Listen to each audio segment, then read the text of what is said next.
তুমি এইখানে যায়ও না, তুমি ওই কাজটা কইরো না, তুমি ওই ছেলেটার সাথে কথা বলতে পারবা না, ফেসবুকে কোনো ছেলে ফ্রেন্ড রাখতে পারবা না, ফেসবুকে নিজের ফটো অ্যাজ ভিডিও স্টোরি দিতে পারবা না, ফেসবুকে নিজের ফটো প্রোফাইল পিকচার দিতে পারবা না, তুমি ইনস্টাগ্রামে নিজের ফটো অ্যাজ ভিডিও পোস্ট করতে পারবা না, তুমি এইটা করতে পারবা না, ওইটা করতে পারবা না, এভরিথিং শুধু অভিযোগ আর অভিযোগ।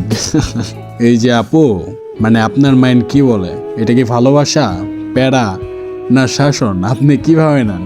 মাই অপিনিয়ন যদি আমারটা বলি, হ্যাঁ, আল্লাহ তাআলা যখন দুনিয়ায় পাঠাইছেন, একজন না একজন মানুষ আমার ভাগ্যে রাখছেন। আজ আসুক, কাল আসুক, 5 বছর পরে আসুক, আসবে তো, তাই না? সো আমারটা যদি বলি, আমার যে প্রিয় মানুষটা হবে, আমি কখনোই চাইবো না তাকে আর 5টা মানুষ দেখুক, সোশ্যাল মিডিয়ায় তার ফটো, তার ভিডিওস দেখে বাজে একটা মন্তব্য করুক, কিংবা আমার একটা কাজ ভালো লাগে না, সে বারবার ওই কাজটাই করুক, আমি কখনো চাইবো না। আর এটা শুধু আমি না, প্রত্যেকটা মানুষ চায় যে তার প্রিয় মানুষটাই নির্লজ্জ বেহায়াপনার সমাজ থেকে হিডেন থাকুক।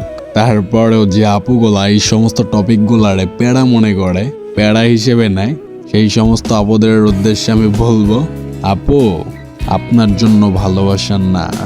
Because as a male I know একটা ছেলের মাইন্ড সেন্স, তার দৃষ্টিভঙ্গি কতটা খারাপ হইতে পারে আর কিরকম হইতে পারে, এটা আমাদের থেকে কে ভালো বলতে পারবে?